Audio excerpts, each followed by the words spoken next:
Program penghapusan denda bagi kendaraan yang memiliki tunggakan pajak atau pemutihan pajak kendaraan diselenggarakan pemerintah Provinsi Jakarta dalam rangka HUT Jakarta ke-499. Program pemutihan pajak atau penghapusan denda administratif bagi masyarakat yang menunggak pembayaran pajak langsung dimanfaatkan sejumlah warga untuk membayar pajak kendaraan mereka. Salah satu yang ramai didatangi warga yakni kantor Samsat Jakarta Barat. Terlihat antusiasme warga yang ramai berdatangan untuk melakukan pembayaran pajak kendaraannya. Program pemutihan dan penghapusan denda pajak ini berlangsung dari tanggal 1 Juni hingga 31 Agustus 2026.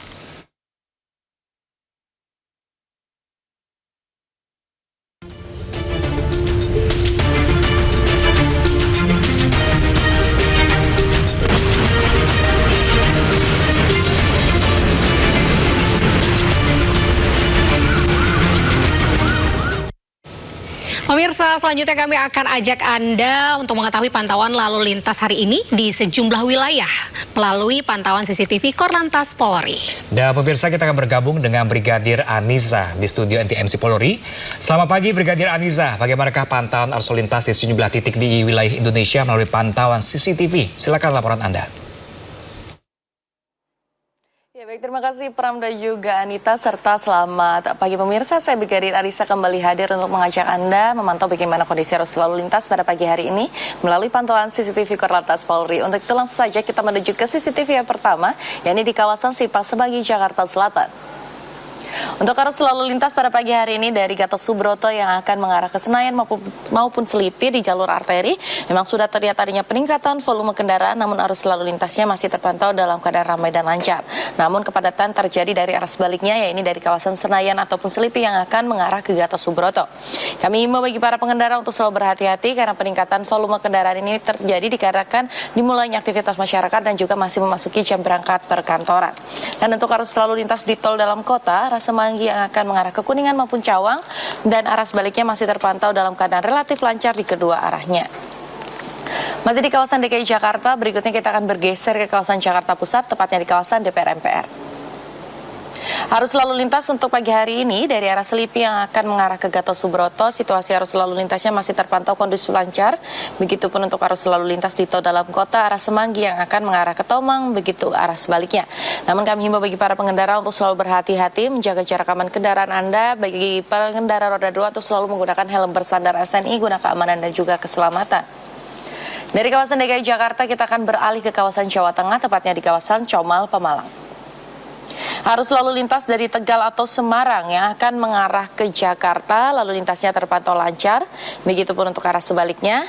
Kami himbau bagi para pengendara untuk tetap berhati-hati karena masih terlihat kendaraan yang tradisional yang melintas di kawasan ini dan juga terlihat adanya kendaraan angkutan berat yang melintas.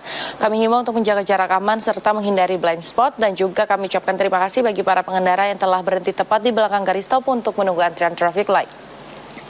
Dan untuk yang terakhir kita menuju ke CCTV di kawasan Yogyakarta, tepatnya di kawasan Malioboro.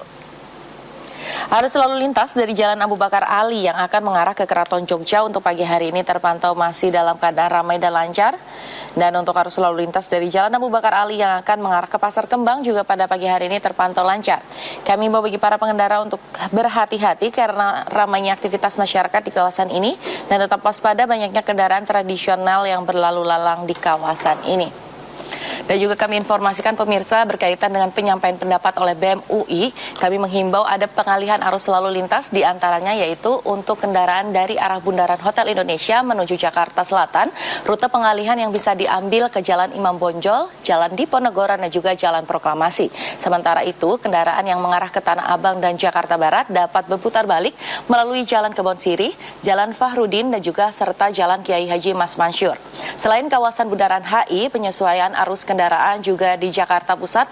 Maksud kami, penyesuaian arus kendaraan juga dapat dilakukan di sejumlah titik lain di Jakarta Pusat apabila terdapat kegiatan penyampaian aspirasi secara bersamaan, seperti kawasan Patung Kuda dan juga sekitaran gedung DPR RI.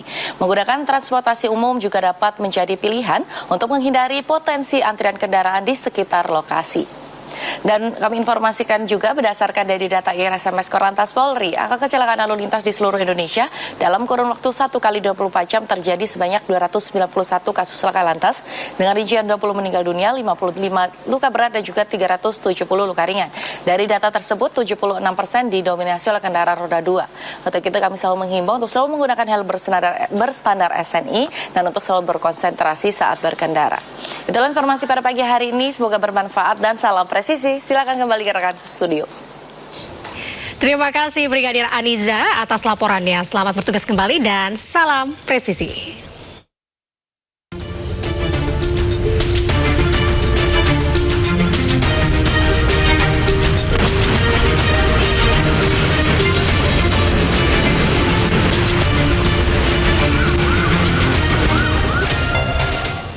Pram dan juga pemirsa, ini setelah harga BBM Pertamax naik, pengendara terutama pemotor nih berbondong-bondong beralih ke BBM Pertalite. Ya, namun fenomena tersebut pemirsa menurut ahli bisa membuat beban subsidi energi membengkak dan mengancam keuangan negara.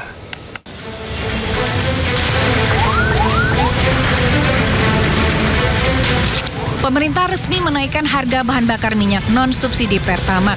Kenaikan harga ini langsung dirasakan masyarakat, terutama pengguna sepeda motor yang selama ini mengandalkan jenis bahan bakar tersebut.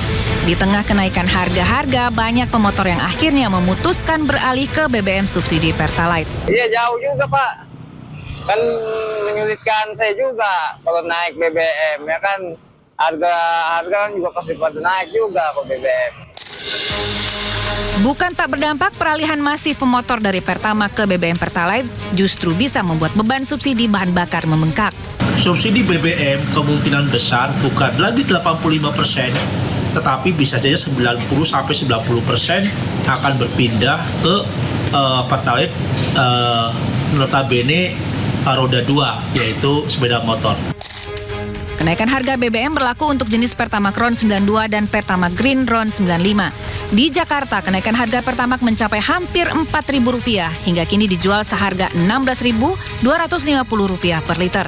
Sementara harga Pertamax Green dijual seharga Rp17.000 per liter. Dari Kementerian Keuangan kontrol kalau katanya Pak Bahlil. Dampaknya ke inflasi gimana Pak? Jadi minim atau bagaimana Pak? Dampaknya inflasi Limited karena kan bukan buatan umum. Itu nanti itu biar dijawab oleh SDM.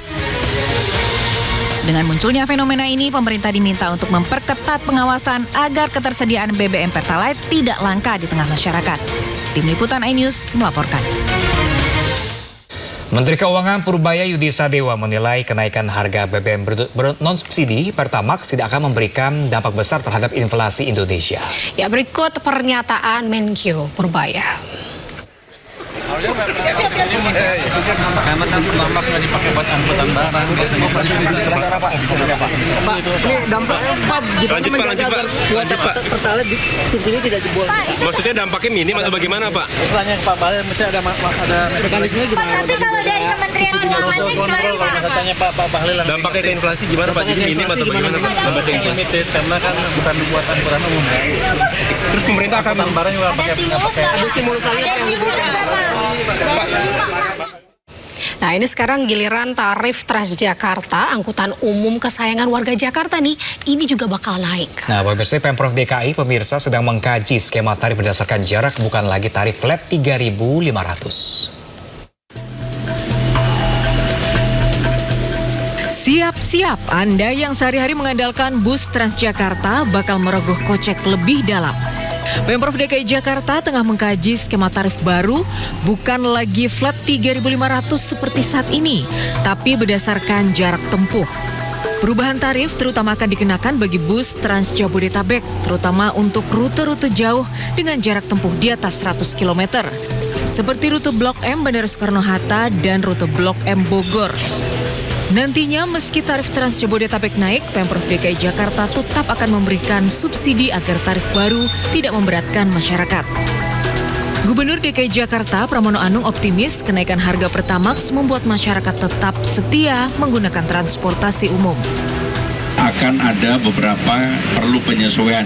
Salah satunya adalah dari Blok M ke Soekarno-Hatta. Blok M ke Soekarno-Hatta kan sekarang 3.500. Koper juga bisa naik ke bus. Maka dibandingkan dengan Damri yang paling murah kan 80.000. Taksi rata-rata 200.000. Kalau kemudian 3.500 untuk parkir di Soekarno-Hatta aja tidak cukup.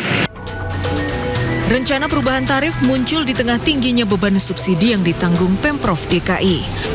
Pada 2026, subsidi Trans Jabodetabek mencapai 401 miliar rupiah dengan rata-rata subsidi sebesar Rp12.250 per penumpang.